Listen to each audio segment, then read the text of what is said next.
Mitra est un dieu qui est originaire de Perse, hein, donc ça c'est certain. Le corps d'écrit qu'on a, de sujets écrits, est très petit, c'est squelettique, et donc beaucoup des photos que je vais vous montrer nous ont permis d'en connaître plus, hein, par rapport à des représentations comme celle que vous avez devant vous, le fameux Torobol, hein, donc je vais y revenir. Donc mon plan de conférence sera tout simple. Je commencerai par vous parler donc très rapidement de ce qu'est Mitra, puisqu'à l'origine c'est un dieu perse, hein, donc un peu les origines, qu'est-ce qu'on a comme source, hein, de connaissances. Ensuite, je vous parlerai de la mythologie, qu'est-ce qu'on connaît sur l'histoire de Mitra, qu'est-ce qu'il a fait ce dieu, hein, pour être nommé sauveur des hommes, hein, puisque c'était un de ses titres, invaincu, etc. Ensuite, je vous parlerai justement de ces lieux dans lesquels on priait Mitra, avec progressivement donc, comment le culte s'est répandu jusqu'à nous, hein, en Gaule, avec quelques mitréums, et puis dans tout l'Empire romain de façon générale. Et ensuite, qu'est-ce qui se passait dans ces rites, ce que l'on en connaît. On a souvent dit que Mitra était un culte dit à mystère. Ça, c'est un peu balayé aussi, mais c'est surtout un dieu mystérieux, parce qu'il y a beaucoup de choses secrètes qu'on ne connaît pas, hein, et pour lesquelles on compte beaucoup sur l'archéologie, qu'elle soit passée ou future, pour nous en apprendre un petit peu plus. Voilà. Et puis ensuite, on terminera bien sûr par la mort de Mitra, comment progressivement donc, le culte a été balayé, comment il a disparu, et comment on l'a retrouvé ensuite à partir des découvertes archéologiques, en gros à partir de la Renaissance.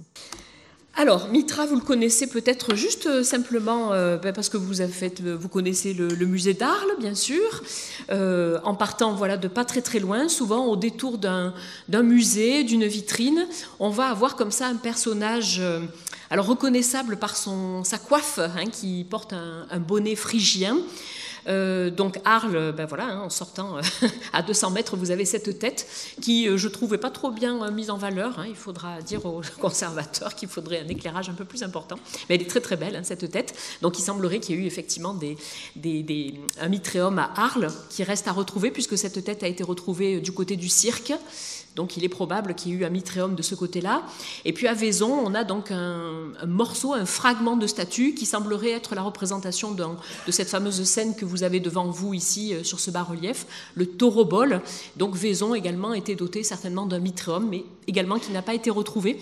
Le problème de ces découvertes anciennes, c'est que souvent, vous savez comment ça marchait, les archéologues prenaient les objets, mais n'étudiaient pas du tout le contexte. Donc une statue hors contexte perd beaucoup de sa valeur et de tous les enseignements qu'on peut en avoir aujourd'hui. Donc on va revenir grâce aux nouvelles découvertes sur pas mal d'informations qui nous sont apportées aujourd'hui.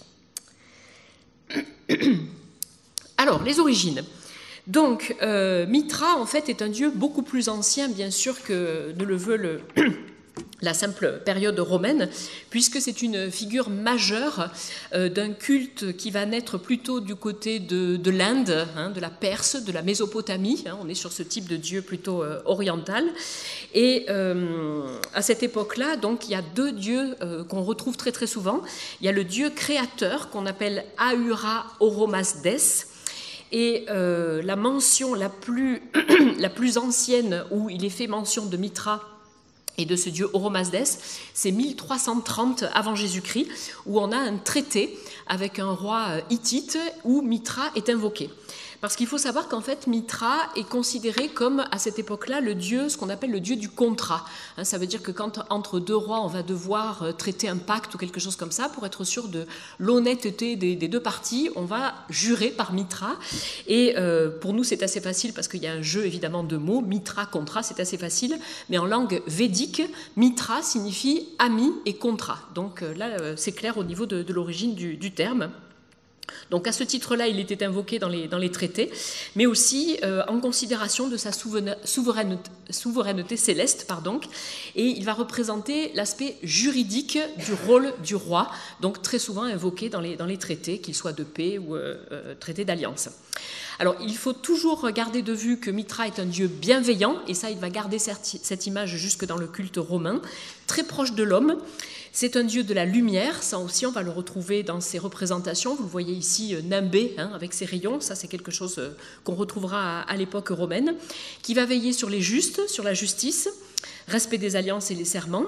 Et il va surtout entrer dans l'Iran par rapport à la grande réforme qui va avoir lieu par le fameux Zarathustra, hein, la réforme zoroastrienne, qui va venir réformer la religion iranienne, où on possède à ce moment-là, pour cette époque-là, un hymne à Mitra, qui remonte à cette époque. Alors cet hymne est assez célèbre, on peut le retrouver hein, quand vous cherchez Mitra iranien, etc.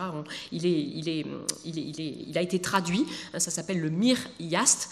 Alors je ne vous le lis pas ce soir parce qu'on peut rester jusqu'à minuit, il y a 145 strophes quand même, voilà.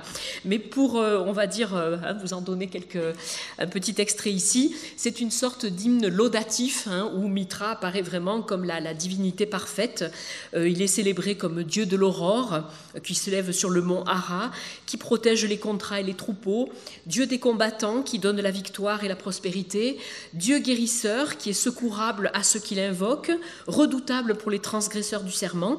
Bref, voilà, garant et en même temps défenseur armé, donc une divinité qui va connaître donc une vraie popularité à cette époque-là.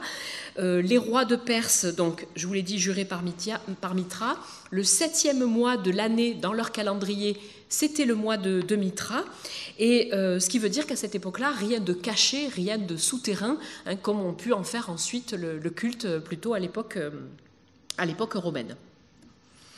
Alors on a par exemple cette stèle qui représente le roi Antiochos Ier de Commagène, Commagène étant donc une région de Turquie, qui se montre en train de serrer la main justement à ce fameux Mitra, hein, donc avec ses rayons autour de la tête. Et pour la petite anecdote, ce roi Antiochos avait un père qui s'appelait Mithridate. Donc ça veut dire que ce prénom Mithridate est très très fréquent, hein, on a beaucoup de rois qui se sont appelés Mithridate, et pareil en langue perse, Mithridate veut dire enfant de Mitra. Hein, donc c'était vraiment un prénom qui se donnait beaucoup, en tout cas dans l'ère et la sphère royale. Alors c'est par le biais ensuite des rois helléniques que le culte va progressivement se déplacer, hein, de la Perse, qui va ensuite passer sous domination grecque. Et donc plusieurs rois à ce moment-là partent, vont toujours continuer à porter ce nom de Mithridate, et on connaît surtout le fameux Mithridate VI, hein, qui, vous le savez, était un fervent ennemi des Romains, et il est connu surtout pour avoir mis au point la fameuse mithridatisation, qui, vous savez, consiste à ingérer une petite dose de poison, pas de poisson, tous les jours pour normalement réussir à être invincible, on va dire, par rapport à cela. Et je lisais un article dernièrement sur le sujet qui était assez humoristique et qui disait que effectivement, dans la médecine moderne, les allergènes et les allergies sont toujours traités de cette façon-là. Hein. Par exemple, quand vous êtes allergique à une piqûre de guêpe, on va vous instiller en quelque sorte le poison. Par contre, l'article disait « N'essayez pas avec l'alcool, la mithridatisation ne marche pas du tout. » Voilà, c'était assez amusant. Alors, donc ça c'était la petite aparté sur ce Mitra qui a donné des noms qu'on peut utiliser et pourtant loin du Dieu. Alors ce Mitra va également être progressivement assimilé à d'autres divinités, puisqu'on a toujours ce syncrétisme hein, qu'on va retrouver dans tous ces polythéismes vraiment de tout le bassin méditerranéen. On va le retrouver notamment mentionné Mitra Apollon, donc évidemment proche avec l'image solaire. Et puis très souvent, ce Mitra, il est confondu avec une autre divinité qui va connaître un joli succès également dans le monde romain, c'est Attis. Hein, le fameux Attis qui est également coiffé avec donc ce fameux bonnet phrygien, hein, la Phrygie étant donc une région en Anatolie par laquelle là aussi le culte a transité. Et voilà, juste avant la conférence, je suis retournée faire un tour dans le musée, justement dans la vitrine à côté de la tête de Mitra, et on a effectivement deux petits bustes de personnages avec ce bonnet phrygien, et l'étiquette, le cartel mentionne bien Mitra ou Attis, point d'interrogation. Donc voilà, si on n'en sait pas plus et que, encore une fois, l'objet est sorti du contexte, c'est compliqué pour savoir de qui il s'agit. En tout cas, voilà, toujours grand succès de ces divinités venant donc de l'Orient. Donc Attis, lui, est plus un dieu lié à la fécondité. Hein, c'est le compagnon de Cybèle qui, elle, va être vraiment reconnue dans le panthéon de l'époque romaine. Et une fois arrivé dans le monde romain, évidemment, il va y avoir un bricolage avec tous ces dieux et plusieurs influences et inspirations qu'on va retrouver. Alors maintenant, nous allons entrer dans l'histoire. Qu'est-ce qu'il a fait ce Mitra pour avoir tant de représentations comme ça? Donc je vais vous donner quelques éléments de ce que l'on a pu identifier, avec encore une fois absence totale de texte. On n'a pas de Bible en quelque sorte qui nous dirait voilà, Mitra, ça s'est passé ça et ça et ça. Donc c'est l'interprétation de multiples bas-reliefs, fresques, peintures et quelques bribes encore une fois de texte qui nous permettent de reconstituer un petit peu ce qu'on appelle la geste de Mitra, toute cette aventure et ce qu'il va vivre et qui va permettre donc les fondements de son rite et de son culte. Alors Mitra, dit-on, c'est auto-engendré, donc c'est une scène qu'on appelle la pétrogénèse, grand mot pour juste dire qu'il est né de lui-même, hein, il n'a pas de parents en quelque sorte, et en fait il a été appelé à la vie suite au chaos jeté sur terre par le jeune Phaéton qui, vous le savez, avait voulu... dans un sursaut d'orgueil, conduire le char du soleil. Et si vous vous rappelez cette histoire de la mythologie, il s'ensuit une catastrophe puisque les chevaux s'emballent. Le jeune Phaéton est incapable de conduire ce char. Le char se précipite dans la mer et le chaos commence à régner sur la terre. Et à ce moment-là, donc, Mitra arrive, il s'auto-engendre et donc il est appelé à sauver la terre. Voilà, ça commence un peu comme un film de Marvel, hein, c'est le super-héros qui est appelé à la rescousse parce que ça ne va plus sur terre. Alors, comme vous le voyez représenté, donc Mitra a son bonnet phrygien sur la tête, il est armé, il est nu, mais il est armé d'un couteau, d'un côté il a un glaive et de l'autre une torche, et on dit qu'il va naître soit dans une grotte, soit toujours avec cet élément rocher, hein, qui va compter bien sûr pour le choix ensuite des mitréums, hein, qu'on verra donc toujours reproduisant ce côté grotte ou crypte. Et ce jeune héros, donc, dit-on, va naître aussi à côté d'une source, avec un figuier à côté de lui qui va lui servir, un, à se nourrir, hein, donc ça va lui donner la force pour partir au combat, et deux, à se vêtir, puisque son premier habit est fait de feuilles de figuier. Donc une fois nourri, vêtu, il part avec sa torche et son glaive, et il part sauver le monde comme sa mission lui a été demandée. Alors un des premiers actes de Mitra, ça va être de donner de l'eau aux hommes qui étaient complètement assoiffés sur une terre desséchée. Et on dit à ce moment-là qu'il va tirer une flèche vers un rocher d'où va jaillir une source. Donc on le représente souvent avec une espèce d'arc, hein, tirant sur un rocher. Et donc il va une première fois sauver la vie sur terre par rapport à ce premier miracle. Et donc à cette source vont venir boire deux jumeaux, deux bergers qui étaient là à côté avec leur troupeau, qui vont devenir les meilleurs acolytes de Mitra. Alors ils ont des noms, ces bergers, on les appelle Cotès et Cotopatès. Et dans la plupart des mitréums qu'on a retrouvés, on a ces deux petits bonshommes comme ça, vêtus de court, alors qui sont souvent représentés sous la forme de jeunes hommes avec une tunique, façon un peu chlamyde, et alors toujours bonnet phrygien évidemment, et on les reconnaît chacun puisqu'ils portent une torche. Alors l'un a une torche levée et l'autre baissée. Ne jamais perdre de vue que Mitra est une divinité cosmique et que, bien sûr, l'un et l'autre vont représenter le soleil levant et le soleil couchant, hein, donc une idée de représenter la Terre entière et les planètes également. Et donc ces acolytes divins vont ensuite suivre Mitra dans toutes les aventures qu'il va être amené à vivre et toutes les épreuves également. Voilà.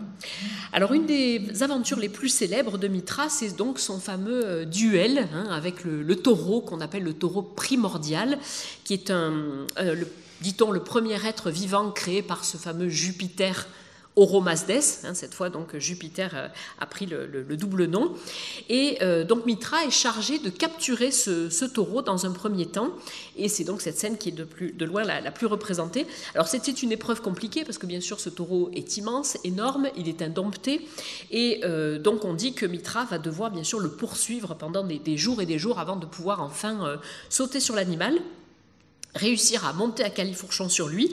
On dit à ce moment-là qu'évidemment le quadrupède repart au triple galop et va emporter Mitra dans une course furibonde, mais Mitra ne lâche pas prise, il se laisse traîner, suspendu aux cornes de l'animal, qui bientôt finalement va s'écrouler d'épuisement, et à ce moment-là Mitra va le traîner dans une grotte pour pouvoir effectivement le capturer. Et il reçoit à ce moment-là l'ordre par le soleil de non pas simplement le tenir capturé, mais de le sacrifier pour pouvoir justement offrir à la terre à nouveau la nature qui était donc devenue toute sèche. Et donc ce passage dans la caverne symboliserait par allégorie les épreuves humaines, hein, puisqu'on a toujours une sorte de miroir, Mitra, avec la saga humaine. Alors ce taureau, dit-on, va réussir à s'échapper. Mitra finalement réussit à le rattraper grâce à son chien. Alors on a souvent effectivement sur les scènes du taureau-bol, vous le voyez peut-être juste entre les pattes avant de l'animal, hein, ce petit chien qu'on va retrouver. Alors selon les mythologies, certains disent que le chien représente plutôt les esprits maléfiques et mauvais, comme le serpent, ou alors que c'est l'ami de Mitra. Mais encore une fois, sans texte, c'est compliqué de pouvoir savoir de quoi il retourne, mais on a toujours ce chien. Et donc, dit-on, aidé de son chien, il va finalement arriver à attraper l'animal, mettre ses 2 doigts dans les naseaux pour lui retourner la tête, et avec son couteau, donc lui percer le flanc. Alors là, miracle, de la queue de l'animal va surgir des épis de blé, qui vont venir donc apporter à la terre tout ce qui est plante plutôt bénéfique.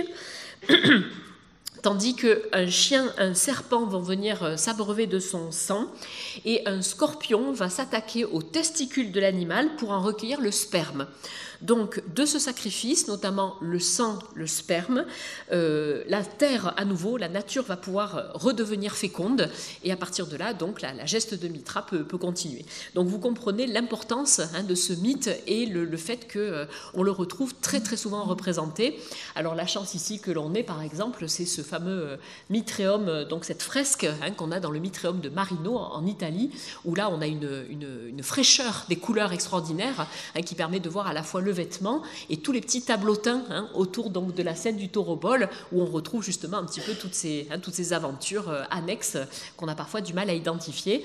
Et le scorpion, par exemple, retrouvé ici dans un Mitréum à Martigny en Suisse, hein, qui permet là aussi de pouvoir allier les différents éléments. Alors voici un autre tableautin extraordinaire en bronze, donc qui est visible à Budapest en Hongrie, où on voit toujours pareil, hein, cette scène du taureau-bol, avec en dessous les planètes représentées, hein, toujours pareil, avec l'idée d'un monde cosmique que Mitra remet en place. Et vous retrouvez donc de chaque côté les jumeaux Cotès et Cotopathès avec leur torche. Et on voit très bien là au bout de la queue du taureau, hein, les 3 épis de blé qui germent et qui jaillissent de l'animal. Alors, entre autres choses, à part ce fameux combat, Mitra va devoir aussi affronter le soleil, Apollon, dont paraît-il au début ils étaient plutôt ennemis, hein, et à un moment donné, donc Mitra va devoir rendre hommage pour sa supériorité, et donc finalement il va recevoir l'investiture du soleil sous la forme d'une couronne radiée qu'il va porter définitivement ensuite. Donc soit Mitra a le bonnet phrygien, soit cette fameuse couronne radiée, et le soleil va lui tendre la main et conclure un pacte avec lui, un pacte solennel qui va se terminer par une scène qu'on représente souvent, à savoir un banquet. Donc la deuxième scène très très populaire derrière la scène du taureau-bol, c'est la scène du banquet. Alors je vous en montre donc 2 exemplaires de 2 formats, alors vraiment différents par la taille. On a ici une assiette retrouvée pareil à Trèves qui semble surgir d'un Mitréum, où vous avez donc les 2 personnages attablés posés sur une espèce de lion, hein, avec toujours pareil les 2 serviteurs Cotès et Cotopathès. Donc l'assiette n'est pas très grande. Et à côté donc ce banquet de Mitra qui est sur un bas-relief, alors que je vous ai apporté en copie, alors bon que j'ai cassé donc juste là en la posant sur la scène. Donc vous pourrez vous approcher après la conférence pour la regarder de plus près, hein, vous aurez tous les petits détails donc de Mitra et du soleil en train de banqueter joyeusement. Voilà. Alors voici d'autres exemples, hein, de ces gestes de Mitra, où on le voit ici pour la scène centrale, en train de chasser, hein, à cheval avec 3 chiens qui sont en dessous. Là, on retrouve également Mitra qui s'auto-engendre du rocher, et d'autres scènes qui sont plus difficiles à identifier. Et donc là, on compte là beaucoup sur l'archéologie qui pourra permettre de pouvoir mettre en parallèle et en pendant si on retrouve des scènes identiques dans d'autres lieux de découverte. En voici une autre, hein, très très bien conservée, où on voit très bien donc le Mitra, qui est doté d'un manteau, d'une espèce de cape rouge constellée d'étoiles, qui est un décor qu'on va beaucoup retrouver également dans les Mitréums au niveau des fresques et des peintures qui se trouvaient sur la voûte et qui étaient censées représenter souvent une voûte céleste. Et on retrouve également les signes du zodiaque, donc Mitra fait vraiment partie également des constellations. Alors, on va parler maintenant des lieux de diffusion du culte. Alors avec cette carte, dont chacun des petits pointillés vous montre un lieu où on a donc une attestation ou un mitréum avéré, donc vous voyez qu'il y a quand même de quoi faire. Alors c'est un culte qui, comme je vous le disais, est parti de Perse, a transité par donc la Cilicie, la Turquie, et progressivement, donc Mitra va progressivement arriver jusque dans nos régions. Et cependant, au fur et à mesure, les historiens s'accordent pour dire que le culte va se romaniser, donc chacun va faire un peu sa cuisine avec le Mitra qui lui convient, on va dire, c'est vraiment ça. Et la première mention du culte de Mitra qui concerne l'Occident, cette fois, je laisse complètement de côté la Perse, c'est dans Plutarque, une œuvre de Plutarque, l'historien, qui dans un chapitre consacré au général Pompée, dit que c'est au contact des pirates de Cilicie, donc de Turquie, lors de la guerre que Pompée mène contre ces derniers, que progressivement les Romains vont découvrir le culte de Mitra et de ses mystères. Et l'histoire continue en disant que du coup ces pirates ayant été capturés, on les aurait amenés à Rome et que de là progressivement le culte se serait divulgué. Les historiens ne sont pas forcément d'accord avec cette version complète. On pense que c'est aussi par le biais des marchands, bien évidemment, qui étaient eux également situés aux frontières, comme l'étaient bien sûr les garnisons de soldats romains. Donc en gros, pour les mentions au niveau des dates, le culte de Mitra, c'est 1er siècle après Jésus-Christ, première mention autour de 80, sous l'époque des Flaviens, donc avec Domitien, pardon. Et pour les plus tardives, pour les dates Terminus, Antoé, Postquem, on est en l'an 400 pour les dernières traces écrites. Donc c'est un culte qui a duré à peu près 300 ans pour l'époque romaine. Voilà, ce qui est pas mal déjà. Voilà. Alors aujourd'hui, on a à peu près 150 sanctuaires qui ont pu être identifiés.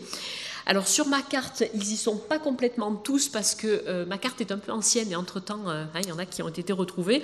Alors on ne va pas bien sûr tous les citer parce que là aussi carrément on en a pour jusqu'à minuit.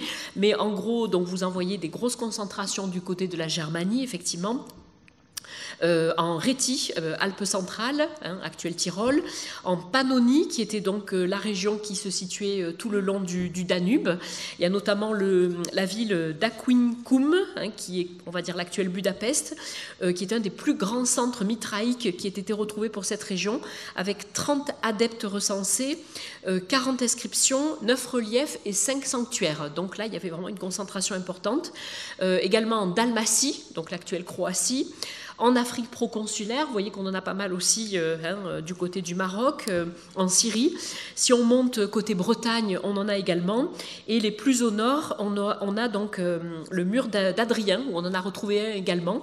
C'est le Mitréum de Carrowburg, excusez mon accent qui n'est pas très écossais, qui était en activité jusqu'à la fin du IVe siècle, et dont je vous montrerai une photo parce que c'est un lieu qui est vraiment très très beau, où je me promets d'aller un jour parce que ça a l'air vraiment très très joli. Voilà. Alors, en Gaule, pour les tout derniers qui ont été retrouvés, et qu'il faut mentionner justement parce qu'ils sont intéressants pour la précision archéologique et les nouvelles choses qu'ils ont apportées à la connaissance du culte. On a Angers, où un mitréum a été fouillé lors de travaux vraiment au cœur de la ville d'Angers. Donc ça, c'est 2010. Donc du coup, il n'est pas sur ma carte. Et en 2017, ça c'est le dernier bébé, le dernier mitréum en Corse. Et là, les archéologues étaient ravis parce que c'est la première mention d'un mitréum en Corse. Donc on ne soupçonnait pas que Mitra ait pu être apprécié jusque-là. Donc d'où le petit point noir qui manque dans cette partie-là de la carte. Voilà.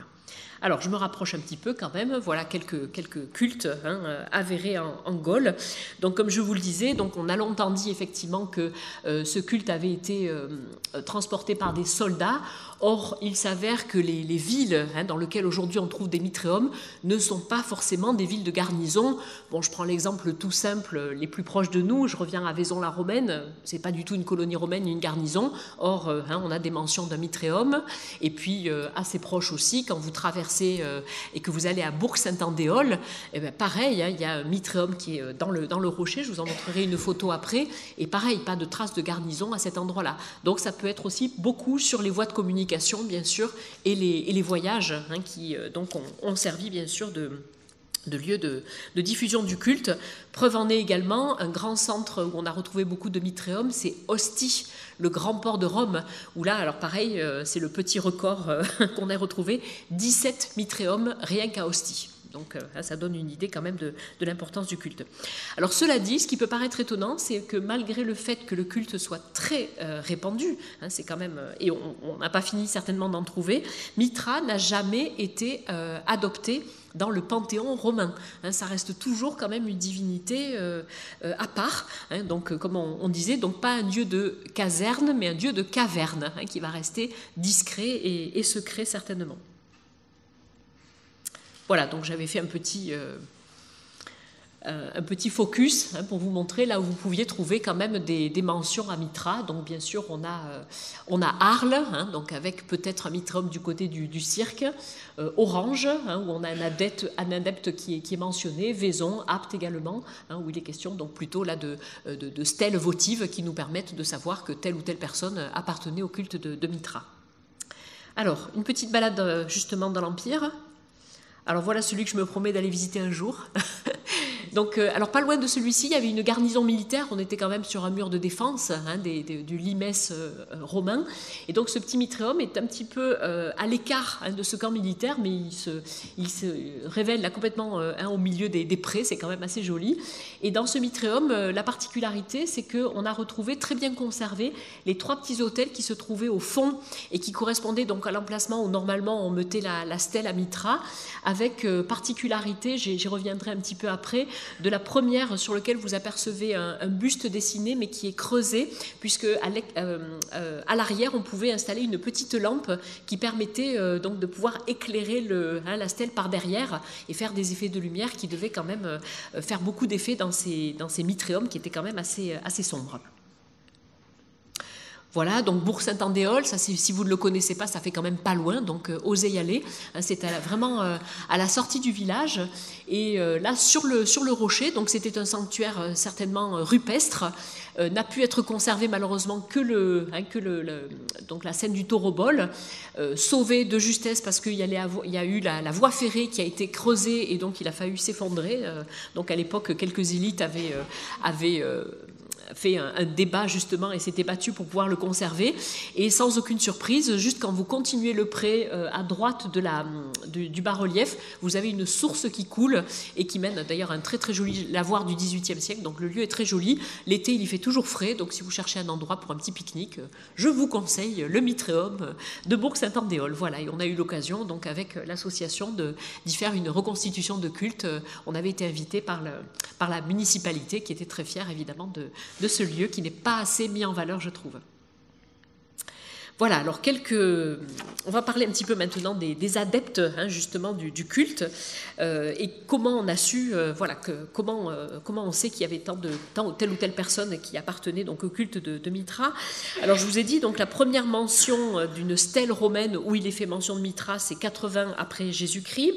On recense à peu près 1000 inscriptions aujourd'hui, donc liées plutôt à des particuliers qui vont faire des ex-voto, des stèles votives pour remercier Mithra de tel ou tel vœu qui a été acquitté. Alors la typologie des adeptes, je vous le disais tout à l'heure en guise d'introduction, ce sont des hommes, uniquement des hommes. Et très clairement, après la reprise de toutes ces inscriptions, il semblerait que Mithra n'ait pas séduit la classe dirigeante. Ça veut dire qu'il ne semblerait pas qu'on ait eu trop d'empereurs qui se soient tournés vers le culte de Mithra. On a juste 1% d'inscriptions qui mentionnent un sénateur, qui correspond quand même à un grade élevé. Par contre, on a une belle diversité sociale avec des chevaliers, des soldats, des centurions, comme vous le voyez ici sur cette plaque, 25 soldats, 25 centurions, donc ça fait 11% des adeptes, il y en a qui sont amusés à faire des statistiques. On a mention d'esclaves impériaux, des affranchis, pas mal, qui étaient donc des gens qui étaient relativement riches et qui souvent offraient même le mitréum. Et on a également pas mal de citoyens, hein, ça c'est vraiment la base. On peut avoir des inscriptions communes, par exemple, avec un père et un fils mentionnés sur la même stèle, hein, ce qui veut dire qu'on pouvait pratiquer le culte en quelque sorte en famille, hein, même si bien sûr, encore une fois, les femmes en étaient exclues. Et voilà, donc là je vous ai mis en photo de très très belles stèles, hein, notamment la tablette en bronze à Sextus Pompeius Maximus qui se trouve au British Museum, qui est extraordinaire par la qualité de la sculpture et puis surtout le fait qu'elle soit surmontée de ce petit buste extrêmement fin, hein, de Mitra avec sa petite couronne radiée, et de part et d'autre deux objets qu'on retrouve utilisés pour le culte, à savoir le hachoir, hein, qui permettait donc de faire le sacrifice d'animal qui va se retrouver dans les rites des mitréums, des adeptes, et puis cette petite patère qui devait sans doute servir à récupérer le sang. Voilà, donc là si on veut traduire, hein, ça dit « Ô Dieu invincible Mitra, Aurelius, Héraclides et Agathopatus, frères, se sont acquittés d'un vœu de bon gré et à juste titre. Hein, ça, c'est pour le petit cartouche qui est en haut. Et pour la grande stèle, donc il est question de ce Sextus Pompeius Maximus, qui par ailleurs est connu puisqu'il aurait offert un sanctuaire à Mitra à Ostie. Et donc cette plaque qui est aujourd'hui au British Museum a été retrouvée dans un sanctuaire à Ostie. Voilà. Alors en voici une autre qui est assez extraordinaire, puisque là on a un poème carrément par un certain Proficensius qui se nomme Père très digne, donc ça c'était un des grades, hein, dans le culte de Mitra, on va y revenir, à qui Mitra, dit-il, a demandé de construire et dédier un temple, hein, donc lui il a une sorte de vision, il dit voilà Mitra m'a demandé, donc j'ai fait cette chose, et donc il se nomme Père des rites, hein, Patris Sacrorum, et cette stèle est intéressante à plus d'un titre puisque il est dit là-dedans que, alors je peux vous donner la traduction telle qu'elle a été donnée par les latinistes, voici qu'il s'acquitte d'un doux service, pressant même la hâte d'un travail qu'il a entrepris sous d'heureux auspices, tant son esprit est soucieux et que les syndexi puissent dans la joie célébrer les vœux. Alors qu'est-ce que c'est que ces syndexi? C'est un mot grec qui veut dire ceux qui se serrent la main. Et il semblerait qu'entre adeptes du culte, on se reconnaissait et on s'appelait de cette manière-là. C'est ceux qui ont finalement fait un pacte d'alliance, qui se sont serrés la main. Et c'est ainsi que donc on pouvait se reconnaître, hein, dans la rue, on va dire, es-tu un syndexi? On ne disait pas, voilà, je ne suis pas du culte de Mitra. C'était ainsi qu'ils s'appelaient entre eux. Donc voilà le type de stèle qui fait un petit peu avancer la connaissance qu'on peut avoir sur les appellations des adeptes, ou en tout cas tels qu'ils s'appelaient entre eux. Voilà. Alors ce qu'on ne sait pas du tout, c'est par contre comment était-on choisi, hein, comment entrait-on dans le groupe. Est-ce que c'était amical? Est-ce que c'était professionnel? Certains historiens font peut-être le rapprochement assez judicieux avec les loges franc-maçonniques, hein, par ce côté aussi de solidarité et d'entraide, parce que ça fait vraiment partie là aussi de la geste de Mitra, de pouvoir s'aider, se reconnaître, s'accueillir, avec l'idée voilà, d'une entraide mutuelle et d'une reconnaissance qui pourrait effectivement faire penser justement un petit peu à ce côté groupe franc-maçonnique. Mais là encore, ça reste une zone d'ombre pour laquelle on n'a pas vraiment de mention et de détails pour le moment. Ça peut toujours venir. Alors, on va maintenant rentrer dans le lieu de culte, hein, comme si maintenant nous avions été invités à y pénétrer pour une première fois. Alors, ces mitréums offrent une structure très très particulière qui fait que pour les archéologues, c'est un bonheur parce qu'on arrive du coup facilement en cours de fouille à identifier un mitréum, contrairement à d'autres divinités qui ne sont pas si évidentes que ça à identifier, puisque soit vous avez un temple qui va toujours être un petit peu orthonormé et qui fait que la divinité à l'intérieur peut changer. Avec Mitra, pas de souci, ça va toujours être la même chose. On va avoir donc un espace rituel, donc vous l'avez compris, souterrain. Si ce n'est pas une grotte naturelle, qu'à cela ne tienne, on va construire une crypte, d'où il faut souvent descendre pour aller dans dans un mitréum, avec une voûte qui va représenter la voie, la voie céleste, la voûte céleste, et au fond, une niche dans laquelle soit on va mettre la statue de culte, soit un bas-relief, ou vous l'avez vu pour les quelques images qu'on a déjà vues, une fresque, et la plupart du temps représentant donc le sacrifice du taureau. Ça, c'est le classique. Dans cet espace rituel, vous apercevez des banquettes sur lesquelles vont pouvoir s'installer donc les adeptes. Alors voici par exemple le plan du mitréum de Martigny. Alors cette salle longue dotée de banquettes, on l'appelle le spéléum. Pensez à spéléologie, c'est vraiment l'idée de quelque chose d'enterré. Pour le moyen mémotechnique, c'est assez simple. Donc le biclinium qu'on va retrouver, donc avec ces banquettes sur lesquelles s'installent les personnes. Et très souvent, ce spéléum va être précédé soit d'un petit vestibule, soit de salles annexes dont la fonction n'est pas tout à fait arrêtée, mais qu'on pense être des vestiaires, des cuisines dans lesquelles on pouvait apprêter les plats qui allaient être consommés lors des repas rituels et cultuels, et puis sans doute des genres de sacristie, si vous pouvez me permettre le parallèle, qui permettait de ranger bien sûr tous les objets cultuels et les vestiaires, puisqu'on était vêtus de certains costumes et de masques lorsqu'il y avait justement des adeptes qui étaient les impétrants qui rentraient pour la première fois. Donc sans doute des lieux où on pouvait ranger tout ça. Alors certains bien sûr de ces cultes, de ces sanctuaires sont arrivés jusqu'à nous en parfait état, de par le fait qu'ils étaient enterrés. Donc on cite bien sûr souvent celui d'Ostie, qui est assez extraordinaire, puisque là on se croit vraiment entré, comme lorsqu'il était en activité, avec une lumière sommitale très, très petite, donc il devait y avoir une obscurité qui était certainement recherchée là aussi, pour impressionner les fidèles et des adeptes. Vous voyez ici ce temple de Mitra en Iran, qui là est complètement rupestre, et creusé dans le roc. Et voici donc également quelques représentations trouvées parfois en l'état dans les mitréums, et une reconstitution d'un mitréum à Salzbourg en Allemagne, où là ils ont essayé de retrouver les peintures avec toujours beaucoup ces couleurs très, très chatoyantes évidemment. Donc l'idée en tout cas est la constante, c'est que ce sont des mitréums qui sont obligatoirement à l'abri des regards, on ne va pas avoir un grand podium avec un temple, des colonnes, il faut toujours descendre, et ça que ce soit en milieu urbain ou en milieu rural. Et ce qui est frappant aussi, c'est que c'est la taille de ces mitréums. On n'a pas des grandes salles avec 100 personnes qui vont pouvoir s'installer. En moyenne, la place sur les bicliniums, c'est, on va dire, une trentaine. Et d'après les historiens, lorsque la communauté était trop importante, qu'on avait dépensé les 30, eh bien à ce moment-là, on construisait un nouveau mitréum ailleurs, pas trop loin, ça pouvait être 1 kilomètre. Donc toujours l'idée de petite communauté où on va rester en famille et de se connaître avec cette idée d'entraide, de solidarité, donc rester avec quelque chose d'assez familial, on va dire, et intime. Donc on est dans la sphère privée au point que certains mitréums ont été retrouvés sous des villas.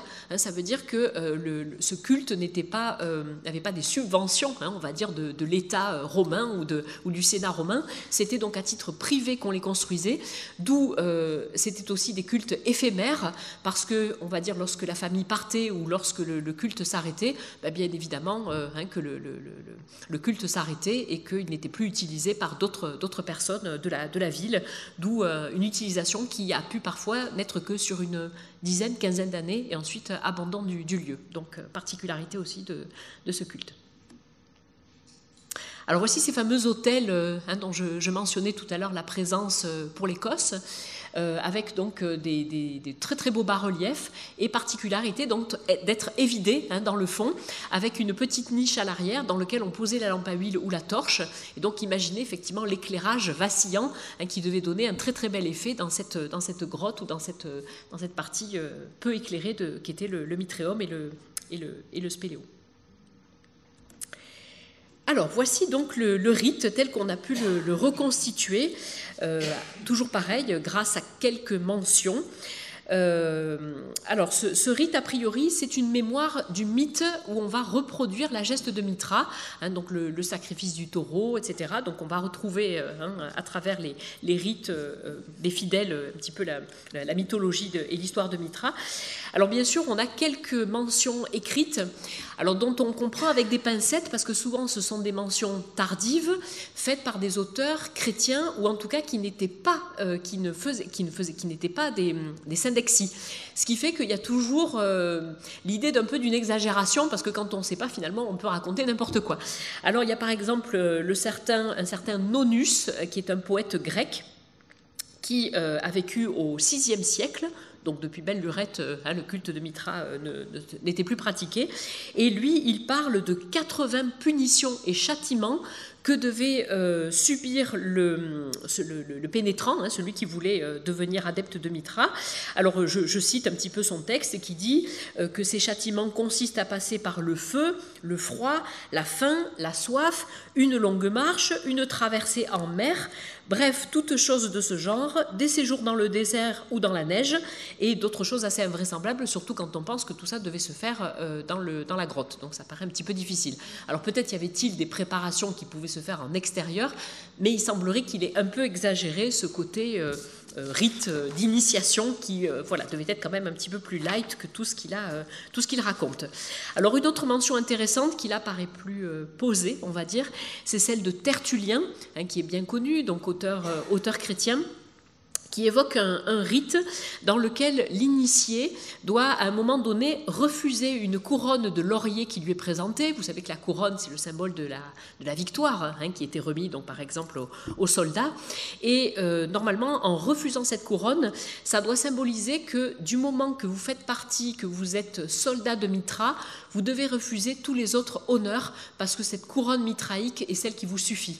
Hein, donc il y a aussi une espèce de mouvement d'humilité qu'on peut retrouver effectivement dans l'image chrétienne aussi, hein, également. Mais voilà, l'idée que cette couronne de gloire vous est refusée, maintenant vous appartenez à Mitra. Tertullien parle également d'un bain dans lequel il devrait passer, tout comme le culte d'Isis et de Mitra. Et à ce moment-là, c'est lui-même qui fait un parallèle avec le baptême, hein, qui permet donc une renaissance, hein, de celui qui finalement vit une sorte de trépas pour renaître et devenir donc intrant et adepte de Mitra. Alors, châtiment, on ne sait pas, mais en tout cas, clairement, un rituel d'entrée qui, vous le voyez, est représenté parfois, hein, sur certaines fresques.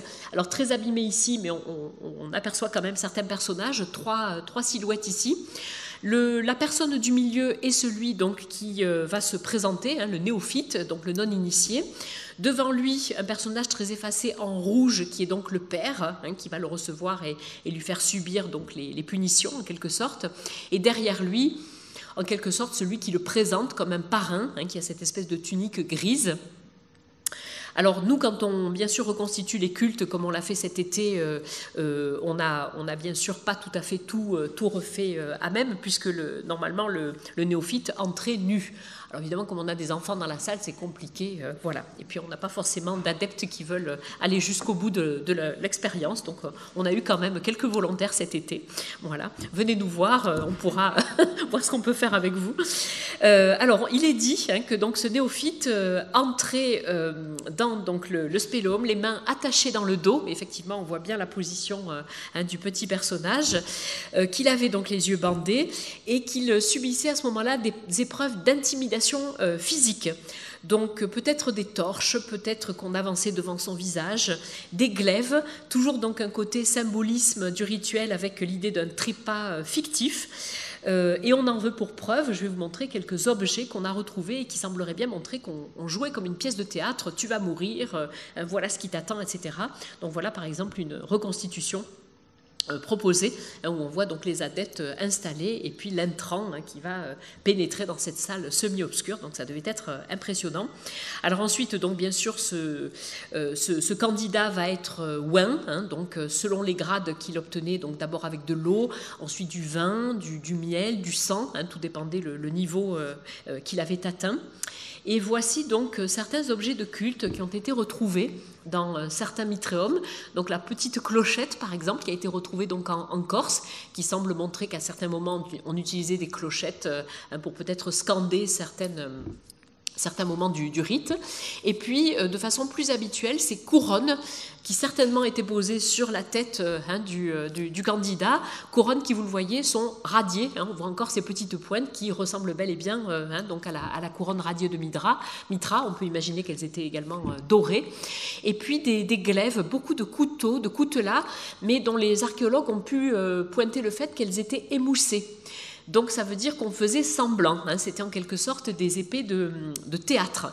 Et on en a retrouvé une qui était d'ailleurs exposée à l'exposition Mitra de Toulouse, qu'on appelle donc effectivement une épée de théâtre, qui est donc comme un trucage, si vous voulez, où quand vous mettez cette épée contre vous, on va avoir l'impression qu'elle vous traverse le corps, puisque d'un côté on a la pointe, et quand on se retourne, on a voilà, donc c'est une épée de théâtre, effectivement, mais comme on a retrouvé ça en contexte mitraïque, ça veut bel et bien dire que peut-être à un moment donné, on faisait croire au gars que oui, il avait été transpercé, qu'il prenait la place du taureau, voilà, on ne sait pas trop ce qu'il faisait avec ça, mais voilà, on a quand même des mentions intéressantes.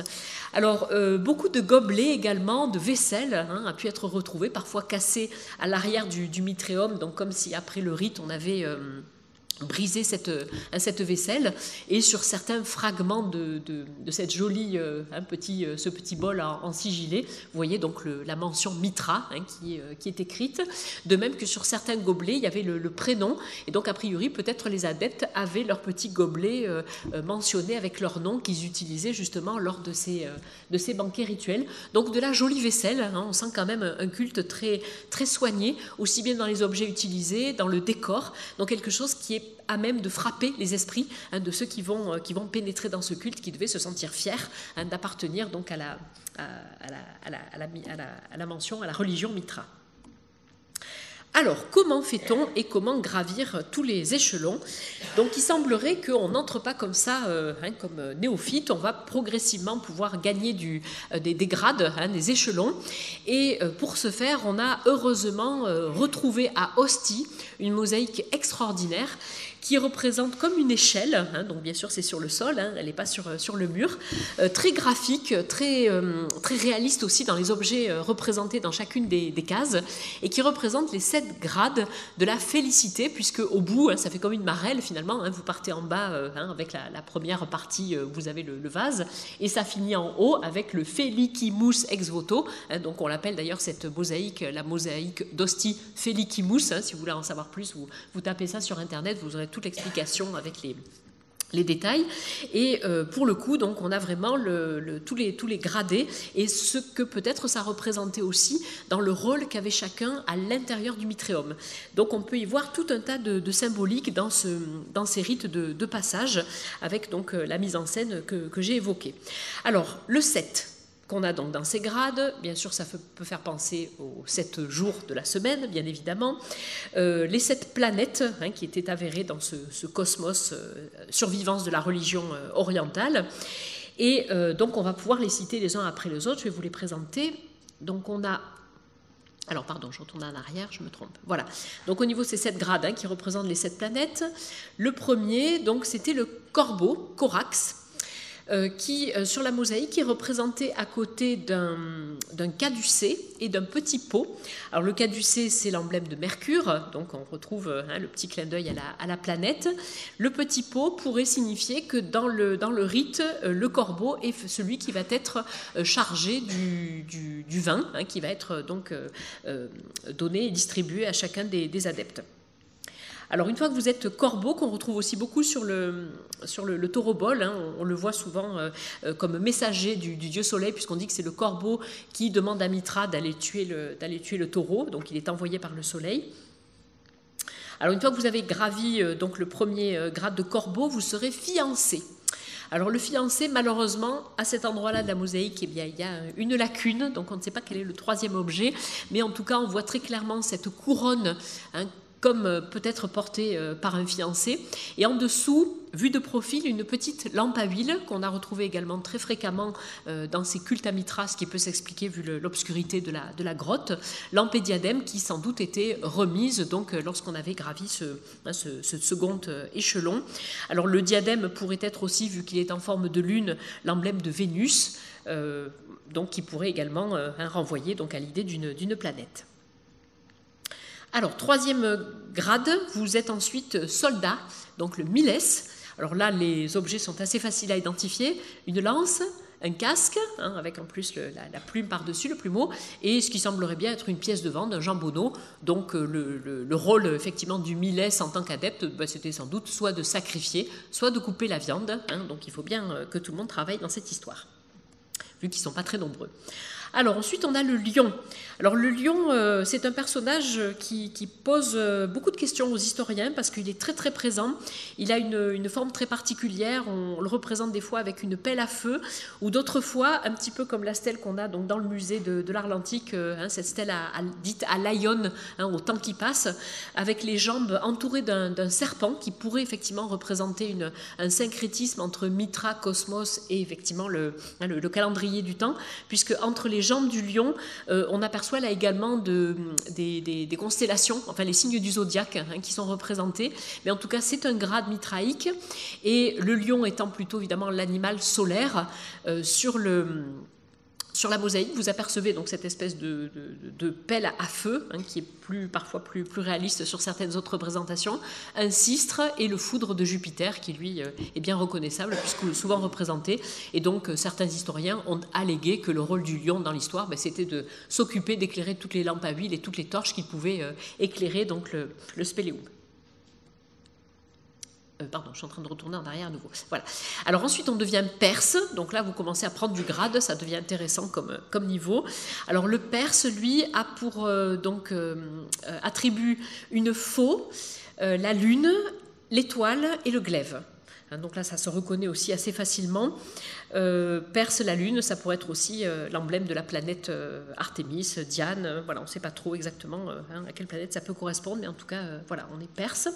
Ensuite, on devenait messager du soleil. Alors, on retrouve cette couronne radiée fermée par un ruban, une torche et un fouet. Alors là, on est vraiment sur les emblèmes du soleil qui fouette son char, qui permet donc de passer d'un jour à l'autre. Et on va terminer finalement avec le dernier grade, qui était donc celui qui était chef de la communauté, le père, qui lui donc portait sans doute une canne, un symbole de son pouvoir.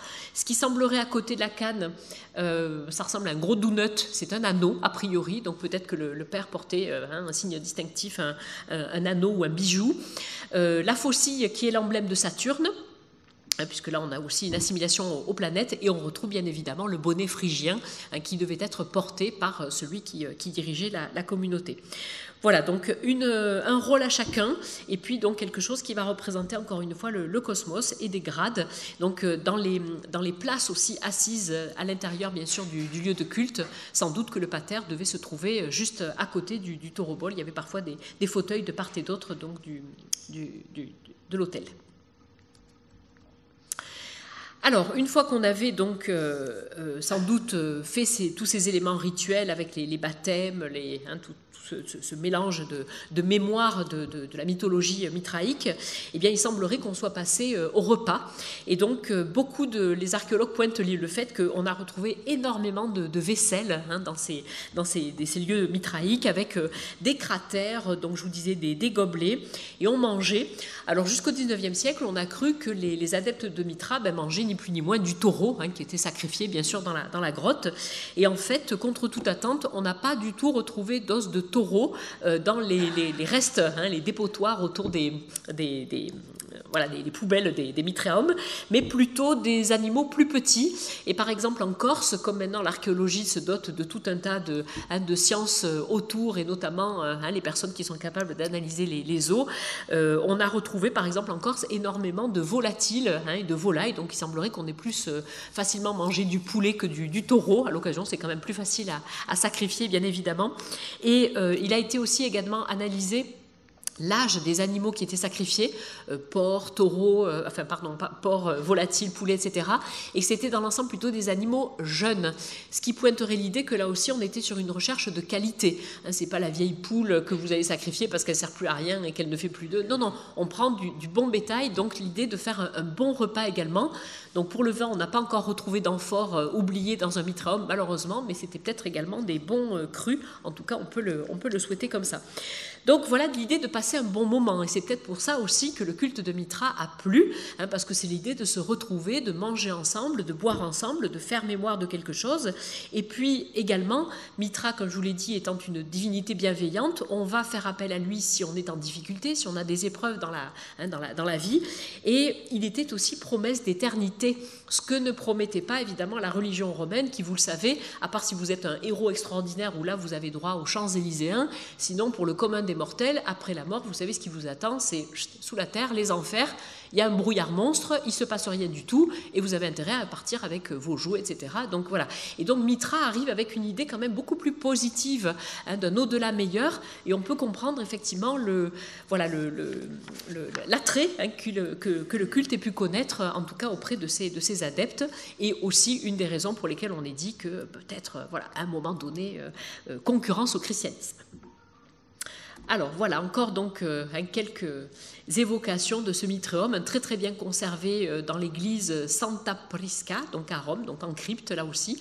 On a quelques sanctuaires comme ça qui ont été bâtis sous les églises et qui ont été du coup extraordinairement conservés, avec donc encore une fois très jolis petits détails de mosaïque dans ce mitréum d'Ostie, où on voit donc des décors très très soignés, comme ici ce petit personnage qui semble être un porteur de torche, donc représenté en mosaïque sur le bord de la banquette, sur lesquelles s'installaient les personnes. Et puis au-dessus, donc une reconstitution qui a été faite lors justement de l'exposition qui a eu lieu à Toulouse, où on rentrait comme si on était un adepte. C'était vraiment assez extraordinaire au niveau de la mise en scène et de la muséographie. Alors, dernière partie pour terminer, eh bien Mitra est mort, voilà. À quel jour et quel moment il est mort, pourquoi il a été oublié. Donc on va évoquer un petit peu tout ça. Donc Mitra, alors le culte de Mitra semble commencer à reculer, à s'affaisser à partir en gros du IIIe siècle. Alors bien sûr, il y a plein de raisons à cela. Certains évoquent la crise du IIIe siècle, en particulier donc sous l'époque des Sévériennes, où on a une crise, alors tout bêtement, des entrepreneurs urbains, qui formaient finalement le socle de ces communautés mitraïques, si on part sur l'idée de marchands, de citoyens, qui vont du coup beaucoup moins travailler, devoir partir parfois des colonies dans lesquelles ils habitaient, et du coup évidemment abandonner pour le coup leur lieu de culte également. Certains historiens évoquent également des épidémies et des troubles militaires qui auraient pu être des facteurs également à prendre en compte, et bien sûr aussi des lois anti-païennes qui vont, elles, commencer à émerger à partir du IVe siècle. Il y a un historien qui a évoqué aussi l'idée que peut-être le fait que le culte de Mitra ait connu une évolution, avec l'idée pourquoi pas éventuellement de faire entrer des personnes de façon plus large, dont des femmes, aurait moins plu aux adeptes qui aimaient finalement ce côté familial et très secret, et qui du coup se seraient détournés tout simplement de ce Mitra qui ne correspondaient plus finalement à leurs attentes, alors que le christianisme, lui, se voulait beaucoup plus large, finalement.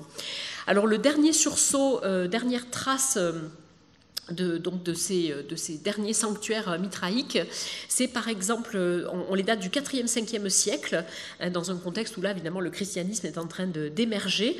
On a par exemple une mention d'un mitraum construit à Sidon, qui est au Liban, qui a de extraordinaires statues qui sont aujourd'hui au musée du Louvre. Si vous allez au musée du Louvre, vous verrez, elles sont d'une qualité, le marbre, etc. C'est fabuleux. Donc ça viendrait du Liban et elles sont assez tardives, ces statues. Et on mentionne également un sénateur, un certain Prétexta, qui, donc au IVe siècle, serait, alors en plus est connu parce que c'est un des derniers païens à avoir occupé un poste dans l'Empire qui à ce moment-là était en train de basculer dans le christianisme, où l'empereur Constantin va s'entourer évidemment de sénateurs qui, eux, sont chrétiens comme lui. Et ce Prétexta se dit père, donc ça veut dire qu'il avait atteint le grade, le dernier grade du rite de Mitra. Voilà, donc tout ça va faire que progressivement tout est abandonné. Alors la raison de l'abandon, l'archéologie, ça c'est l'archéologie qui nous l'évoque, ils disent que certains mitréums semblent avoir été abandonnés simplement de façon accidentelle, parce qu'il y a eu un incendie et que donc ensuite ils n'ont pas été reconstruits. Certains semblent avoir été vidés, abandonnés, mais nettoyés. Ça veut dire, ben voilà, on quitte le lieu, donc on nettoie tout, on enlève toute trace de culte, et puis on ferme la porte, et puis ben voilà, c'est oublié jusqu'à leur redécouverte, auquel cas, évidemment, les décors sont en parfait état. Dans certains cas, on a des destructions qui sont postérieures à l'abandon. Par exemple, pour la photo que je vous montrais du mitréum en Iran, parce que souvent ça a servi de carrière de pierre, ces grottes évidemment, donc du coup là on a tout démonté parce que matériaux intéressants, donc voilà, ni plus ni moins, tout disparaît. Après, on a quelques exemples de conversion de mitréum en église. Alors, non pas l'église en tant que telle, mais une église qui va se construire par-dessus. C'est assez rare, mais on en a 2 exemples à Rome. Allez visiter la fameuse, très belle basilique San Clemente à Rome. C'est fabuleux. Vous avez une basilique extraordinaire donc au premier étage. Après, vous descendez au-dessous. Vous avez donc la partie paléo-chrétienne. Et vous descendez, alors là, vraiment dans les tréfonds des bas-fonds de Rome. Et là, vous arrivez dans ce mitréum extrêmement bien conservé. Et on comprend effectivement... Alors, lieu de culte finalement pérenne sur voilà, quelques milliers d'années, mais qui fait que le fait qu'il était enterré les conservait extraordinairement. Mais c'est assez rare qu'on ait comme ça une église qui se soit installée sur un mitréum. Voilà. Et on a quand même quelques indices de destruction de mitréum, on va dire assez volontaires, comme a priori ce qui se serait passé en Corse, avec l'idée de vouloir détruire et effacer la mémoire.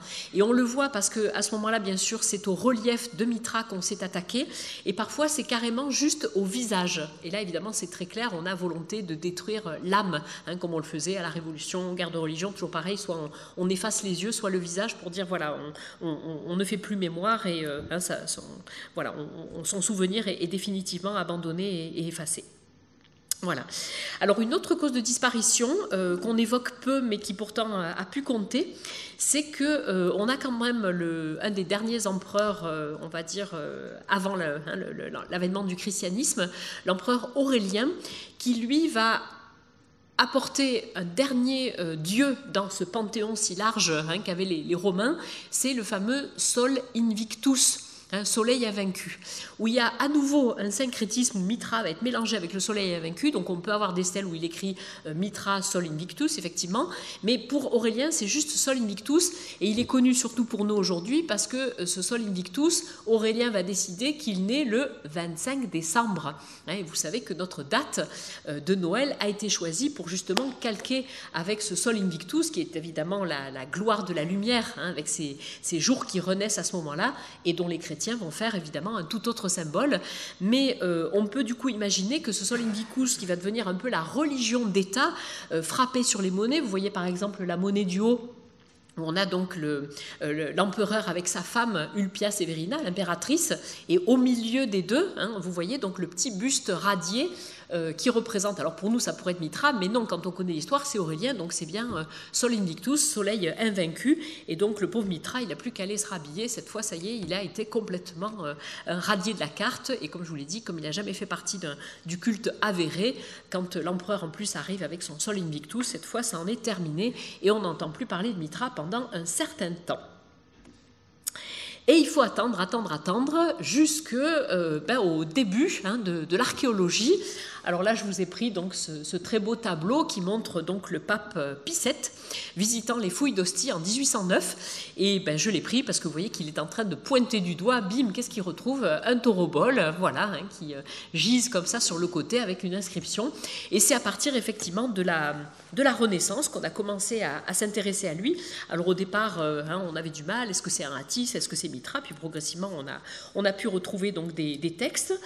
Alors, comme je vous l'ai dit, au début un peu catastrophique parce qu'on sort l'objet de son contexte et on a certainement perdu beaucoup de mitréum et d'informations à cette époque-là. Et à partir du début du XXe siècle, on a vraiment, alors pour le coup, des scientifiques qui vont commencer à faire vraiment des bibles, vraiment des annuaires pour recenser tout ça, avec le fameux Franz Cumont, qui est donc un historien qui va faire date pour son étude sur les cultes orientaux au sein de l'Empire romain, et Ernest Renan, qui est connu également, qui va avoir cette fameuse phrase qui va également faire date et auquel il faut tordre le cou aujourd'hui, mais la phrase était belle, et qui dit: si le christianisme eût été arrêté dans sa croissance par quelques maladies mortelles, le monde eût été mitriaste.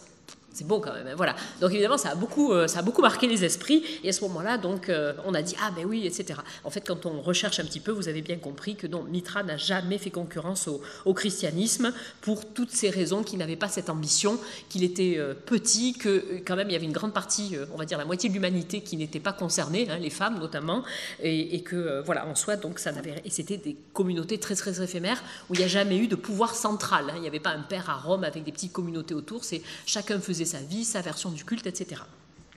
Alors, deux dernières images pour terminer cette expo. Je me suis amusée tout simplement à me balader sur Internet pour voir un petit peu ce qu'on avait fait de Mitra aujourd'hui, parce que je vous le disais rapidement, quand nous on fait nos cultes pendant l'été ou quand on fait appel à nous pour les reconstitutions, les gens viennent nous voir à la fin et nous disent « Ah, mais c'est formidable, nous avait jamais entendu parler de Mitra » ou au contraire, ça me rappelle mes études en archéologie, etc.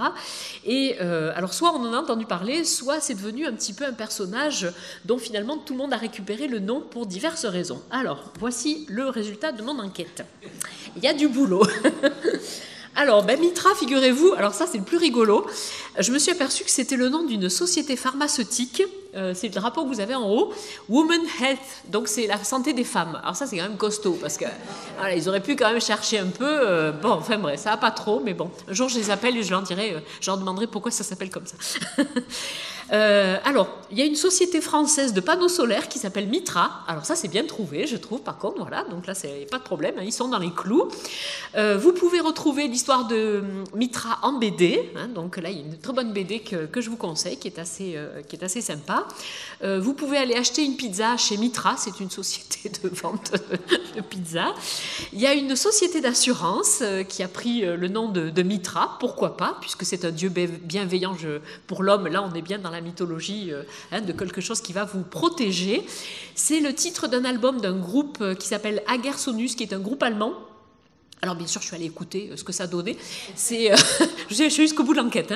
Hein. Donc c'est un type une musique un peu techno mais atmosphérique. Vous voyez un peu la façon de Jean-Michel Jarre. C'est assez agréable à écouter. Voilà, donc j'ai élaboré mon expo en écoutant du Mitra du coup. C'est un groupe de musique de métal, Mitras, qui parfois d'ailleurs reprend sur leur album certaines images de gladiateurs, etc. Donc ils jouent bien sur la frange un peu, mythologique. Et puis c'est une crème qui cicatrisante, notamment que vous pouvez utiliser après les tatouages. Donc c'est pas mal parce que c'est l'idée d'une brûlure, vous voyez. Donc voilà, hein, on est toujours dans l'idée de Mitra qui va vous soigner. Donc bien vu aussi. C'est une séquence du jeu vidéo hyper connu Assassin's Creed. Alors, si vous y jouez pas, vous pouvez aller voir sur YouTube, vous tapez Mitra Assassin's Creed et comme il y a beaucoup de joueurs qui filment leur partie, on peut descendre justement dans le Mitréum qui est reconstitué. Alors c'est pas qu'une salle, hein. Il y a bien sûr un labyrinthe, le gars il faut qu'il se batte avec tout un tas d'armes, etc. Mais c'est un très joli décor et je trouve sympa, voilà la petite allusion. Si vous êtes un adepte de Mitra, vous pouvez aujourd'hui avoir un t-shirt avec Mitra dessus, donc, qui sont allés quand même assez loin. Alors allez pas me dire après que vous avez jamais entendu parler de Mitra, parce que vous voyez quand même, il est pas mal. Et bien sûr beaucoup de littérature qui vous reste à lire. Il y a un roman, un cycle de romans pareil autour de la geste de Mitra, et il y a même de la bière, voilà. Donc j'avais espéré qu'Arelat m'offre plutôt que de l'eau une bière Mitra, mais c'est pas le cas, mais ça fait rien, j'irai la boire quand même à votre santé. Merci à vous.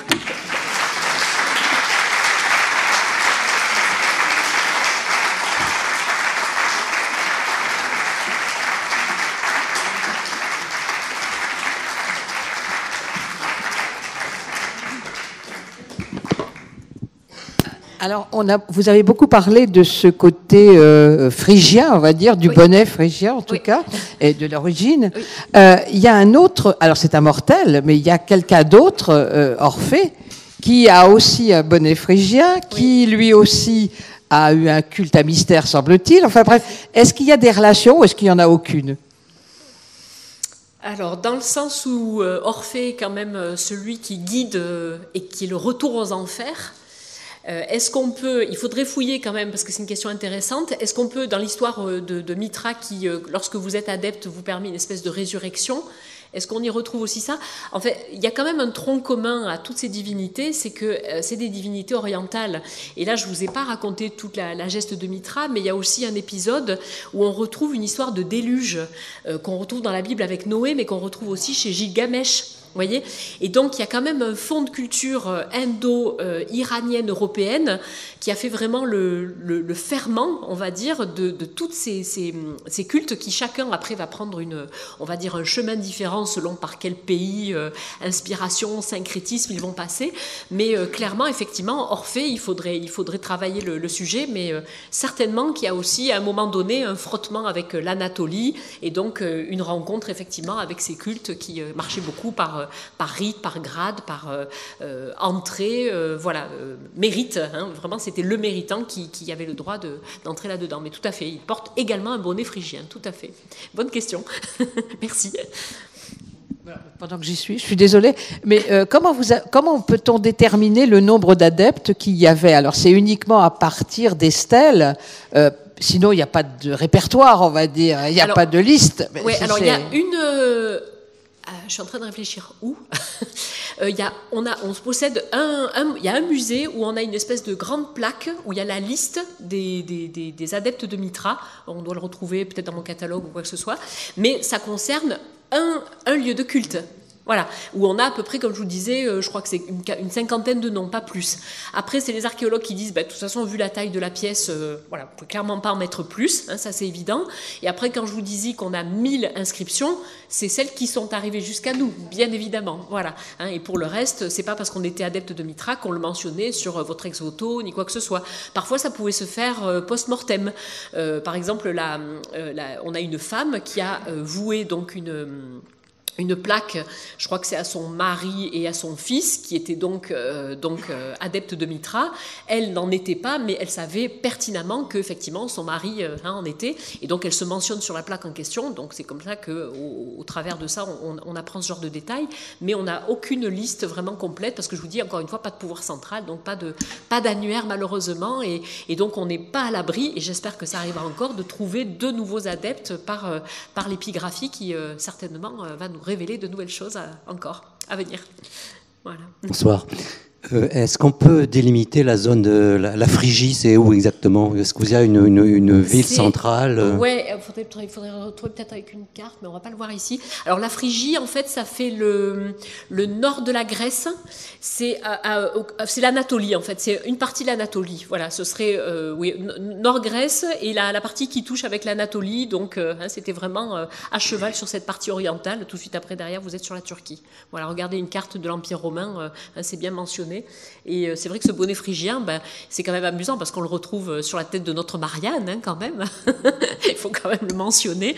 Et même dans les costumes folkloriques, moi je suis de Vaison, donc on est dans Comtat Venessin, et la comtadine porte également le bonnet phrygien. Donc on se dit, mon Dieu, depuis Mitra, là aussi il y a des survivances auxquelles on ne pense pas. Mais voilà, la Phrygie, ça fait une partie de la Macédoine, la Macédonie grecque, donc vraiment partie nord-est, plutôt. Voilà. Ça serait, par exemple, Antioche, Tars et tout ça ? Oui, ça devrait correspondre à ces villes-là, plutôt. Tars, oui. Voilà. Vous avez vraiment bien traité, donc, du 1er au 4e siècle, ce Mitra romanisé. Mais est-ce qu'on retrouve dans les vestiges orientaux, c'est-à-dire puisque vous êtes parti de 1300 et quelques avant Jésus-Christ, oui. Est-ce que dans les vestiges beaucoup plus anciens, on retrouve ce même type de progression à 7 grades ? Est-ce que l'imaginaire symbolique est le même ? Ou est-ce qu'il a complètement changé en passant 1000 ans, quoi, parce que finalement, sur 1000 ans. Non, a priori, au début, il semblerait qu'il n'y ait pas eu 7 grades, mais qu'il n'y en ait eu que 3, et que ça semble avoir été affiné vraiment à l'époque romaine, puisqu'on n'a pas du tout de traces de ces histoires de grades, d'entrants, etc. pour l'époque, on va dire en gros mésopotamienne, hein, pour aller vite. Et comme je vous le disais, donc ce Mitra est plus cité comme un dieu proche du j'allais dire du pharaon, non, c'est du roi, qui est avéré, qui est cité dans les textes d'alliances, de contrats, d'entente entre les peuples, etc. Et on a quand même pas mal de bas-reliefs où il est représenté.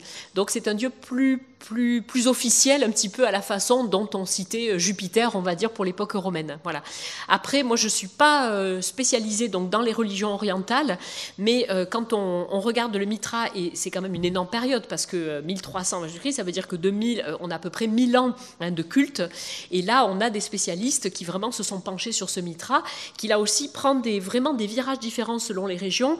Quand on est plus proche du côté indien, Mitra, alors déjà, ça s'écrit pas exactement pareil, c'est M-I-T-R-A, il n'y a pas le H au milieu. Je vous parlais donc de cette espèce d'hymne à Mitra, hein, qu'on a retrouvé plutôt à l'époque zoroastrienne. Et là, alors, ça, pareil, ça demanderait vraiment une conférence complète sur le sujet, mais qui là doit plutôt être fait par des gens qui vont être versés dans ces cultures mésopotamiennes qui sont quand même extrêmement complexes, hein, puisque là aussi, c'est des pays qui ont beaucoup bougé aussi dans leurs frontières, et entre les rois hittites, voilà, l'écriture également qui a bougé à cette époque-là. Et j'avoue ne m'être pas encore penché sur le sujet, me contenta déjà de mon bon petit Mitra romain qui me donne du fil à retordre, vu que vous voyez qu'on est quand même pas mal sur des questions. Mais voilà, il semblerait qu'il ait quand même beaucoup bougé dans son culte, et que les Romains, comme je vous le disais, aient vraiment fait leur cuisine avec quelque chose qui leur correspondait mieux, et qui ne semble pas du tout être le Mitra qu'on trouve mentionné dans les cultures iraniennes ou perses des époques beaucoup plus antérieures. En tout cas, voilà, c'est le Mitra de la préhistoire n'est pas celui de l'Antiquité romaine, ça c'est sûr. Oui, voilà. Vous avez parlé de Plutarque. Plutarque oui. Parle pour les femmes du culte d'Isis. Oui. Il a fait un parallèle dans ses Humanités, Isis, Osiris, entre le culte de Mitra oui. pour les hommes et le culte d'Isis pour les femmes. Oui. Est-ce une réalité ou j'ai mal lu ? Oui, non, c'est vrai que les femmes étaient souvent portées sur ces cultes. C'est pour ça qu'on dit aussi que chaque partie sociale, en fait, avait son dieu qui lui correspondait, hein, ça c'est évident. Et on parlait d'Atis tout à l'heure, qui était quand même là aussi un dieu oriental qui avait un corpus de prêtres très particulier, qui sont surtout mentionnés dans les textes, parce que là aussi on était assez frappés par le fait que c'était des prêtres eunuques, et que lors de leur rite, ils devaient s'émasculer. Donc vous imaginez là aussi l'effet que ça devait faire que ces cultes donc aux prêtres d'Atis. On a Cybèle aussi qui est souvent mentionnée, et tout ça fait partie de ces cultes orientaux qui vont connaître un vrai succès, et notamment à Arles, hein, pour ne citer qu'ici, la déesse Isis était effectivement très populaire, très présente. Mais ce qui est amusant avec Isis également, c'est que autant, j'allais dire, on peut faire un parallèle avec ce qu'on disait pour Mitra et l'Orient, autant Isis en Égypte a, on va dire, un domaine de protection bien particulière, autant, si ma mémoire est bonne, pour Arles, on l'a prié pour la navigation, chose qu'on ne va pas forcément retrouver dans le culte égyptien à Isis. Et donc, Isis, ici, pouvait être très bien avoir un culte féminin, mais être prié par certains corpus professionnels, etc. Donc, j'ai l'impression que les Romains étaient quand même les champions pour faire l'insyncrétisme et trouver dans la divinité ce qui les arrangeait et en tirer effectivement leur parti. Et je ne crois pas qu'on soit revenu sur le fait que Isis était un culte exclusivement féminin. Je crois que les hommes pouvaient prier aussi, même si certainement il y avait beaucoup plus de femmes qui étaient versées dans le culte à la déesse. Mais là aussi, il faudrait reprendre le corpus des inscriptions pour le vérifier, mais ce serait sans doute, et ça a certainement dû déjà être fait. Bon, il faudra que je revienne alors pour vous parler d'Isis. Merci. Si Mitra avait supplanté le christianisme, qu'aurait-on aujourd'hui à la place de Noël, Lourdes et le Palais des Papes ? Alors, on aurait Noël, clairement. On continuera à se faire des cadeaux puisque ça doit correspondre, si on dit que Mitra a avalé Sol Invictus, ça pourrait marcher. Après, à la place de quoi ? Du Palais des Papes ? On aurait, sous le rocher des Dons, en fait, là où vous garez votre voiture, voilà, il y a le parking souterrain, ce sera un immense mitréum. Voilà. Et puis la dernière question, c'était sur quoi ? Lourdes.